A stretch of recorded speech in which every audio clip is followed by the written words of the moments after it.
Taarifa Kuu, halisi na sahihi. Naam, swadakta kabisa mpenzi mtazamaji popote ulipo, na karibu kwenye habari hizi za Taarifa Kuu mwendo huu wa saa 7 mchana. Hii leo kuna mengi tu ambayo tumekuandalia, hususan kamati ya Seneti inayoshughulikia mauaji ya watu kule Shakahola imepata kukutana na viongozi wa dini kujadili mengi zaidi, lakini mwanzo hebu tupate vidokezo. Hii ni Taarifa Kuu, halisi na sahihi. Kamati ya Seneti inayochunguza mauaji ya Shakahola yakutana na viongozi wa dini kujadili kiini cha mauaji na kutafuta mwafaka. We basically are reducing the pressure on the shilling. We are ensuring that those dollars are available for the rest of the market. Serikali kupitia kwa Wizara ya Kawi yaahidi kukabiliana na uhaba wa dola kwenye mpango wa serikali ya Kenya na Saudi Arabia kununua mafuta. The chairperson of the Select Committee, Honorable Francis Oteto, will give notice of motion for the House to resolve that the Deputy Governor be impeached. Naibu Gavana wa Siaya aingia kwenye vitabu vya kumbukumbu kama naibu gavana wa kwanza kung'atuliwa mamlakani. Hii ni Taarifa Kuu, halisi na sahihi. Naam, mtazamaji, mimi kila wakati utaniita Samia Dika, longa nami hadi tamati mwa habari hizi. Kamati ya Seneti inayochunguza mauaji ya watu kwenye mfungo haramu wa Shakahola imekutana na viongozi mbalimbali wa dini. Kwenye mkutano huo, kamati hiyo inasaka ukweli kuhusu vifo hivyo. Hebu tupate picha za moja kwa moja kutoka bunge la Seneti hivi sasa. I did on denominational identity. And on the basis of my thesis, I realized that any denomination is unique, and you must show your uniqueness. And these are some of the things that you are saying. Now, the government cannot handle that properly. It can be understood properly by para or umbrella bodies that are in quotes like the KCCB, the NCCK, and the EAK.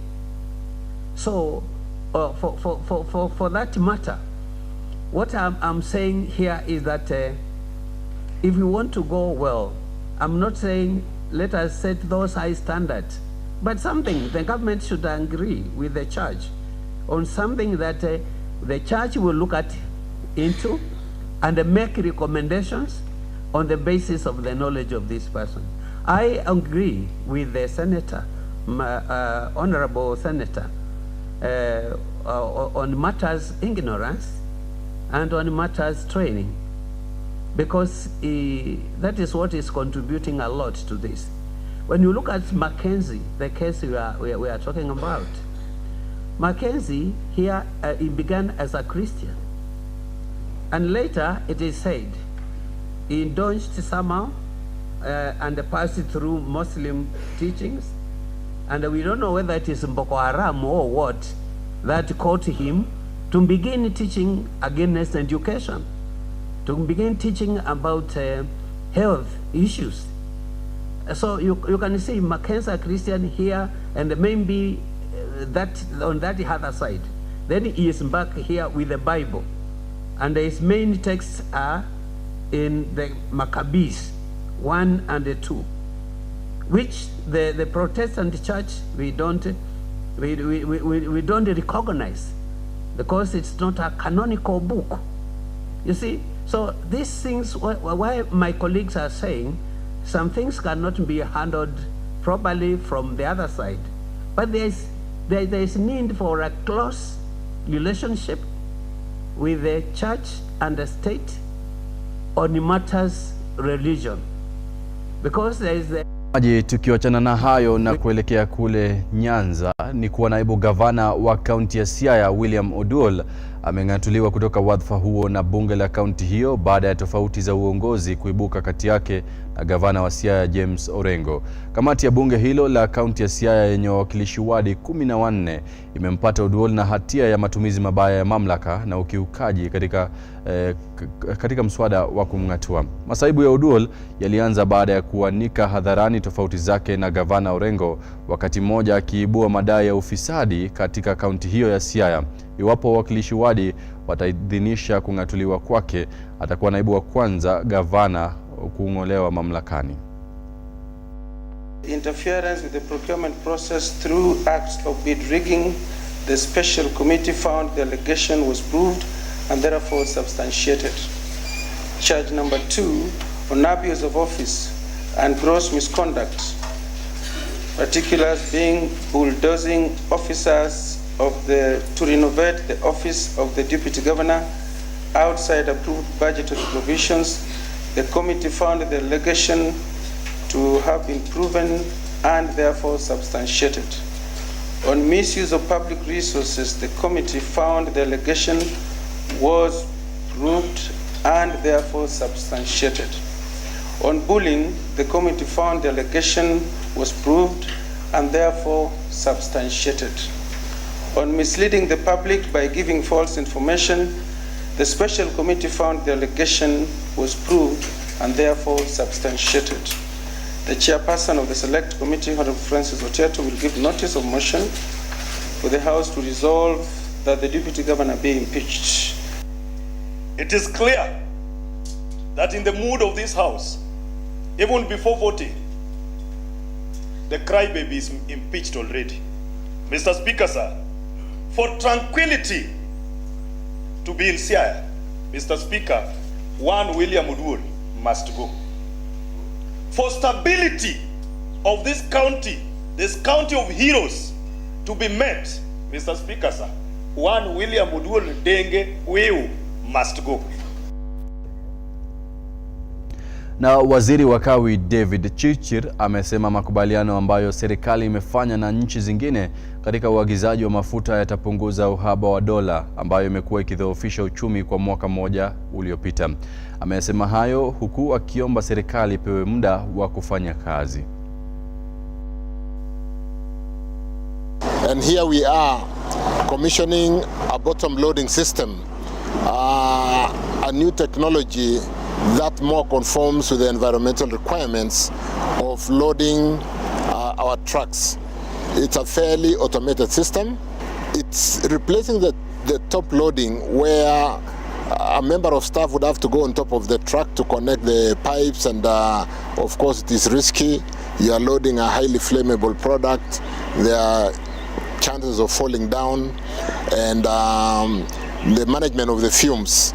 So this is a great facility that has been developed and engineered and implemented using our own internal resources by the KPC engineers, and I want to congratulate them for doing that. Continue to invest in supporting the investment of loading and ensure that the truck's waiting time is reduced to a minimum. It loads at higher speeds. It takes about 20 minutes to load about 35 tons,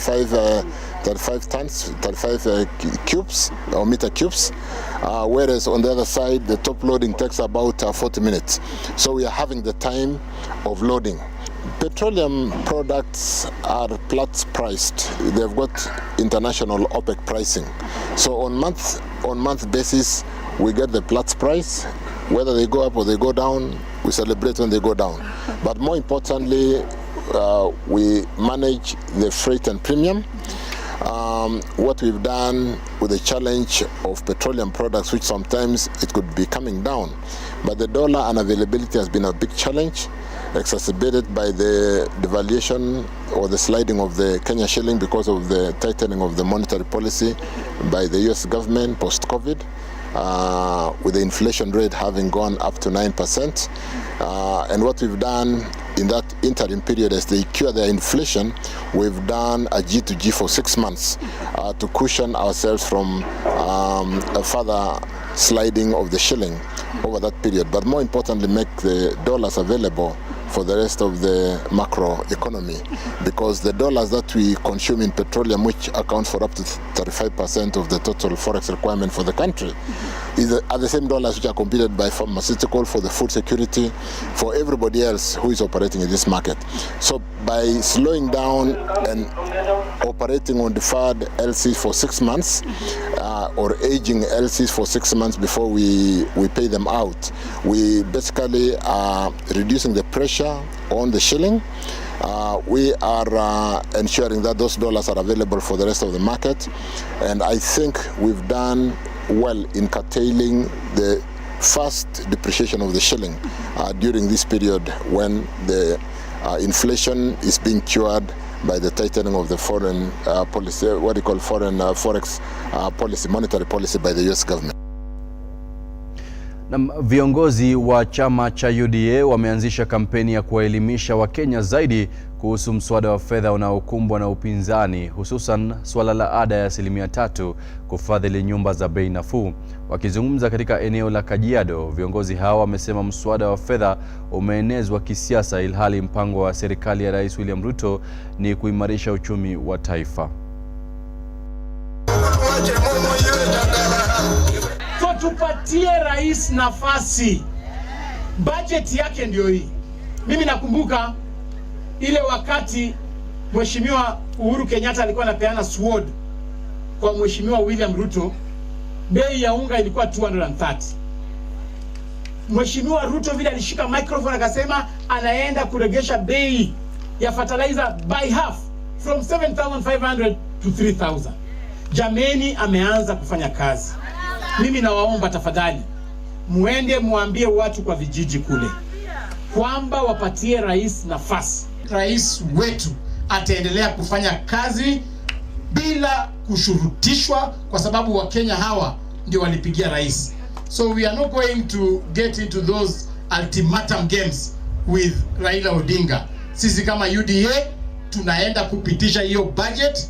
Kama Raila unataka budget ianguke, mobilize your numbers in parliament. If finance bill ya 3%, housing levy ni mipango mazuri kwa watu wa Kenya.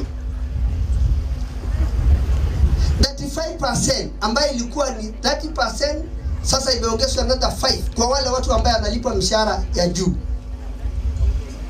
Ndio wanalipa hiyo pesa. Alafu watu wanapiga kelele. Wale wanapiga kelele ni wale watu wa Raila Odinga. Ile group ambayo tuliyashinda. Wacha niwaambie. Kwa ukweli hii mambo ilipita kitambo. Imebaki signature tu ya rais, hajatuambia siku. Na tukiachana na hayo ni kuwa katika kongamano la kuendeleza ukuaji wa uchumi wa mataifa wanachama wa COMESA, Rais William Ruto amesisitiza umuhimu wa kukumbatia sarafu ya pamoja ili kurahisisha biashara barani Afrika. Akizungumza katika kongamano hilo linaloendelea nchini Zambia, Ruto ameeleza kuwepo kwa sarafu ya pamoja kutaondoa vikwazo vya kibiashara vinavyoletwa na hitaji la kufanya biashara kwa kutumia sarafu ya kigeni. Mr. William Samoei Ruto, President of the Republic of Kenya. The entire world, ladies and gentlemen, is saddled with enormous and intertwined economic, geopolitical, and climate crises, which have exerted enormous adverse impact on our continent and also our region. These evolving crises were catalyzed by the COVID-19 pandemic, with uniquely devastating consequences on our economies. Although we are now fully embarked on the path to normalcy, we have the singular opportunity to act collectively in crafting effective strategies for accelerating recovery and deepening resilience to anchor sustainable policies, mechanisms, and frameworks. Investment is one area of unexplored opportunity to resolutely pursue socio-economic development, incorporating ecologically sound and environmentally responsible practices. They depend on enhanced investment in infrastructure and assets that are necessary for rapid economic growth, but environmentally friendly and resilient to climate impacts. The aim, of course, is to achieve overall reduction in emissions, enhance energy and resource efficiency, develop facilities that can withstand extreme climatic pressure, and avert loss of biodiversity and critical ecosystems. Na mtazamaji, tukielekea kule kaunti ya Kakamega, ni kwa mkewe Rais Mama Rachel Ruto kwa ushirikiano na baadhi ya viongozi wa magharibi wameongoza zoezi la upanzi wa miti katika gereza la Shihutsa na maeneo yake ili kurejesha sehemu za msitu wa Kakamega zilizoharibiwa. Aliwahimiza wanajamii kuchukua swala la upanzi wa miti kwa makini na kuhakikisha kuwa wanahifadhi misitu na kutunza miti iliyopandwa.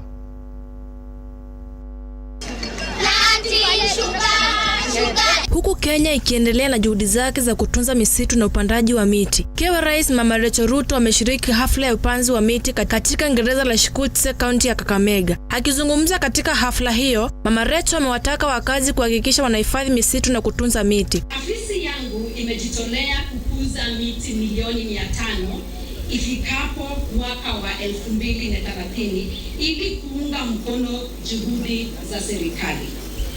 Nimetoa ekari 500 za msitu huu wa Kakamega.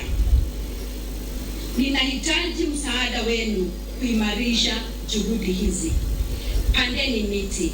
Pia mpande miti ya matunda kwa manufaa yao kama chanzo cha vyakula na mapato. Hata hivyo, alipinga vikali madai ya kuwa yeye anataka kunyakua ardhi ya msitu wa Kakamega, akisema kuwa yeye amechukua sehemu ya msitu tu ili kufanikisha juhudi za kurejesha misitu zilizowekwa na Mheshimiwa Rais. Sisi hatujakuja kuchukua msitu wenu. Hatujakuja kuchukua msitu wenu, bali tumekuja kuchangia ile kazi ambayo tunafanya. Kama vile mmesikia, mimi nimezaliwa hapa Likuyani na watu wa Kiingereza wanasema charity begins at home. Baadhi ya viongozi walioandamana naye walitetea hatua ya Mama Rachel kuchukua sehemu ya msitu kuhifadhi na kuwataka wakazi kupewa nafasi ya kupanda mimea kwa misitu ili kufanikisha shughuli hiyo. Sisi kama jamii yako tutakusupport, tutakuunga mkono kuhakikisha kwamba haya mambo mazuri ambayo umefanya yatatimizwa. Chairman KFC, nakushukuru sana, umeweza kuruhusu wamama wetu waweze kupanda mahindi katika forest. Wamama to take advantage. Na mimi nataka nikuhakikishia kwamba nikiwa hapo kama chairman, initiative yako hii, mimi nikiwa mkaaji wa hapa Kakamega, hizo 100 acres ambazo mama umeadopt, I want to assure you that under the leadership of Kenya Water Towers, I will make sure and I will ensure that at least we plant close to 300,000 trees for you, mama. Mama, mko tayari? Mko tayari kupanda?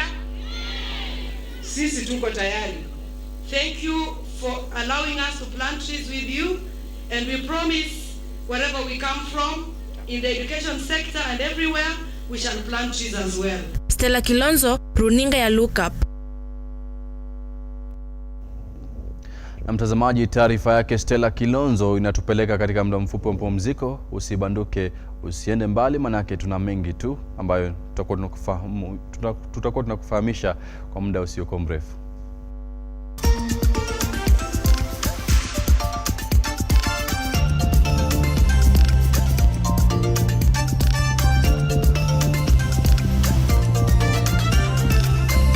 Hii ni Taarifa Kuu, halisi na sahihi.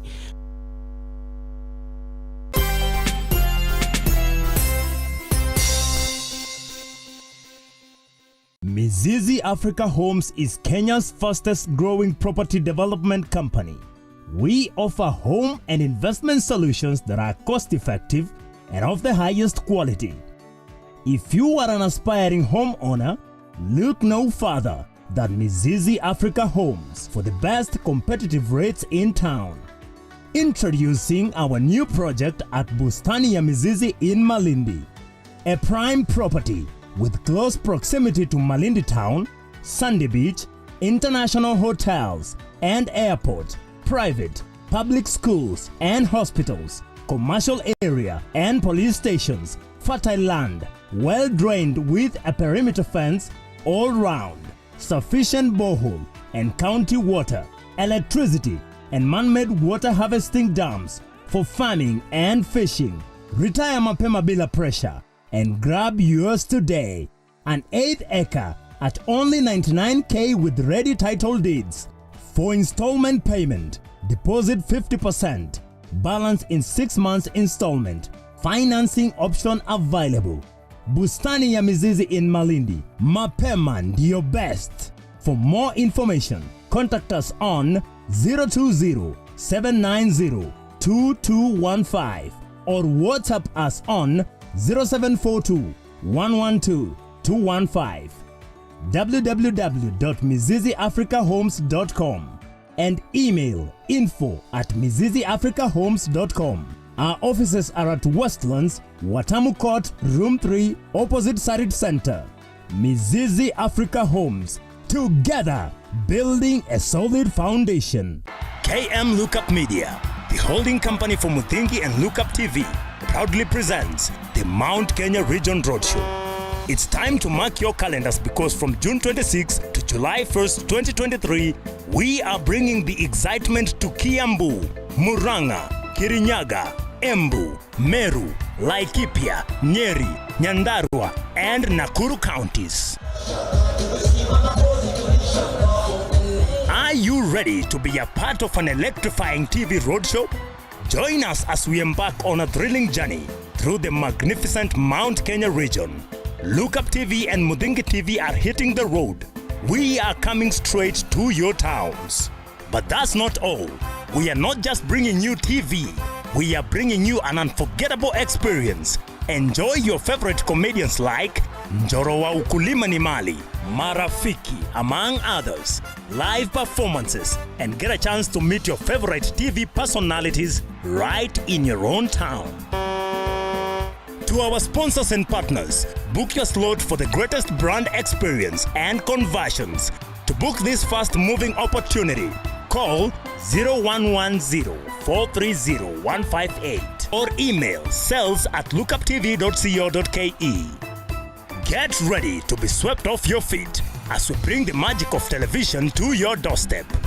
Let the TV adventure begin.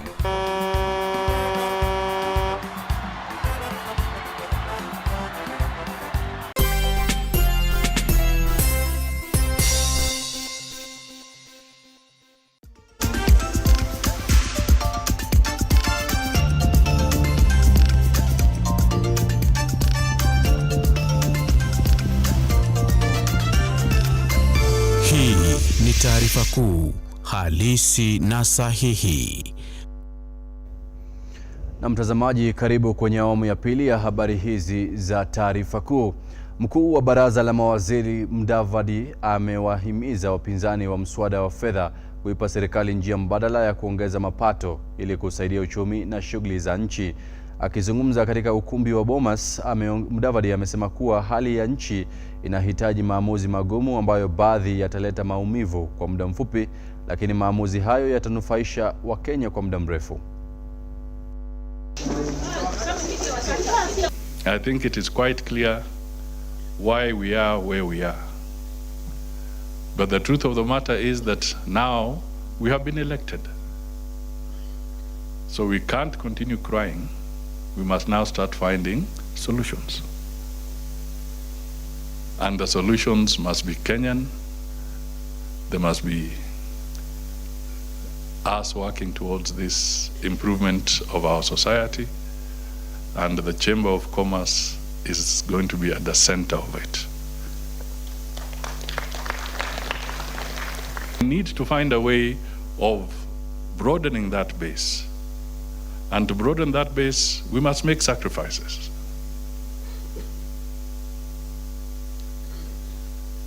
They'll be painful, but I'm seeking your help on behalf of the government of Kenya that let us change this debate. Let us ask people, if you say that you do not like this tax measure, what is your genuine alternative? Because there's a financing gap to be filled. So if my proposition is not good, what is yours? If we need to close a financing gap of 60 billion or 70 billion through VAT, and you say VAT is not right, then you give us the alternative so that we can fill that gap. That is how the debate should be.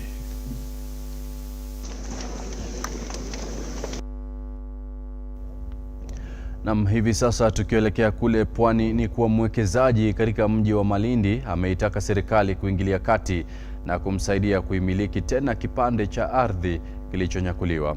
Henry Chavanji ambaye ni mwekezaji katika kaunti hiyo amesema kuwa mwekezaji mwingine alivamia sehemu yake ya ardhi na hata kughushi hati za serikali. Alisema hakuwahi kuwapa watu wanaodaiwa kuwa wanyakuzi kibali cha kuingia katika ardhi yake na sasa anaitaka serikali iingilie kati. Tumeona mambo ambayo yanafanyika ambayo si mambo ya haki. Kama huyu bwana ambaye anajiita investor hapa chini ambaye amekuja amegrabu hii shamba ambayo ni shamba ya serikali ya county, ameenda amejitengenezea title, hatujui title ameipata kwa njia gani, na haya ni maeneo ya receding ya bahari. Bahari imesonga upande ule mwingine kule mbele ambako huku ni riparian. Tunaona yeye amekuja anasema anajiita kuna title. Hizi ploti ambazo ziko huku mbele kuanzia open view kwenda paka gofu hiyo barabara, hizi ndo ploti ambazo zilikuwa zinaanzia hivi kwenda kwa bahari, lakini yeye amekuja amepasua barabara katikati kwenye ploti ya mtu binafsi. Anajaribu kuaccess aingie kwenye ploti yake mahali ambapo hakuna barabara.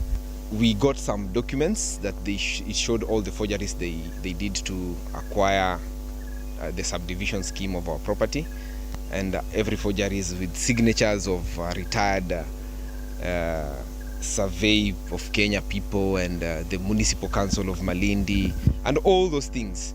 So they came, they did that, then they always come back here and they threaten people with their pistols, saying they are going to take the matters in their hands if we try and block the access that they have created in our property. Wale wajanja kwa ujanja wao, basi sehemu ambayo iliachwa na bahari wakaona hii iko wazi, na kwa sababu ndio mradi unakuja kupitia hapo, wacha watengeze titles ili mradi ule utakapokuja iwe sasa ni kazi mbili. Kwanza wafidiwe hao titles zao, ndio zile pesa zitakazobaki ziwe zitatengeza mradi. We are fed up, tumechoka. Mtu hawezi kuchukua title, maji yakienda kesho kutwa hurudi. Maji yakienda inamaanisha yule, kama kuna mtu yote anaweza kutumia hiyo sehemu, kutumia ile leseni inaitwa TOL, anapewa na county atumie, halafu hajezi kujenga vitu vya kudumu, ni temporary structures. Kwa hivyo kama kuna mtu anaanza kutoa hati miliki za hizo area, nitaambia Wizara ya Ardhi wamesikia, wako hapa, wachunguze ni nani. Hatutaruhusu mtu yote apewe title deed ya huko.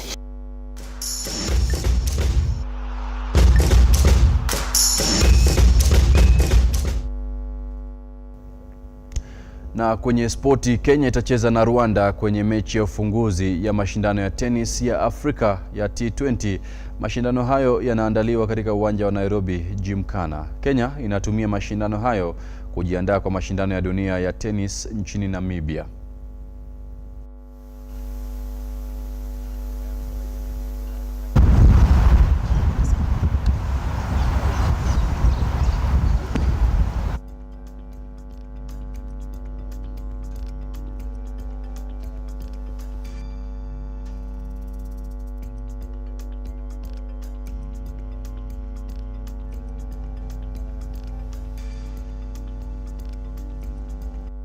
Na kwingineko, ligi kuu ya volleyball itapata kuendelea hii leo katika uwanja wa kitaifa wa Nyayo.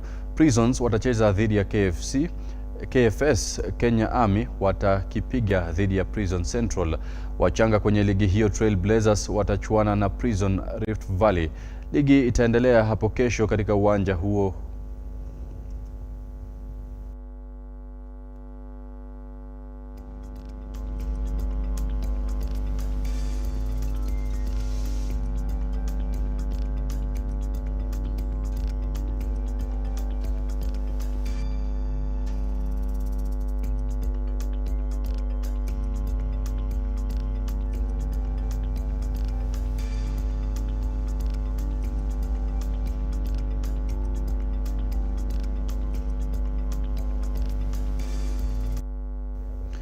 Na mtazamaji, tukimalizia kwenye riadha ni kuwa Mkenya Patrick Kipngeno alihifadhi ubingwa wake kwenye mbio za mlima zilizofanyika nchini Australia. Kipngeno alishinda mbio za mlima kwa kukimbia kilomita 7.1. Kipngeno alishinda medali ya kwanza za mbio hizo nchini Thailand mwaka jana.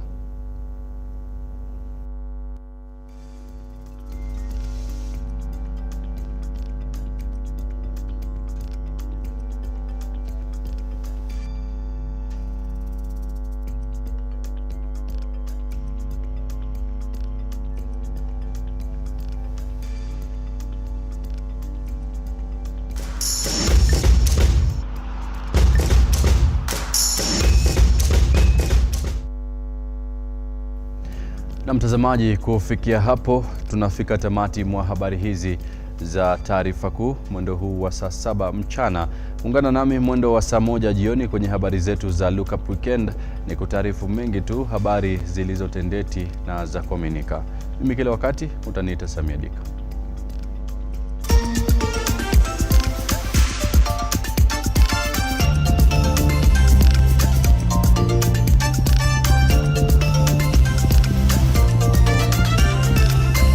Hii ni Taarifa Kuu, halisi na sahihi.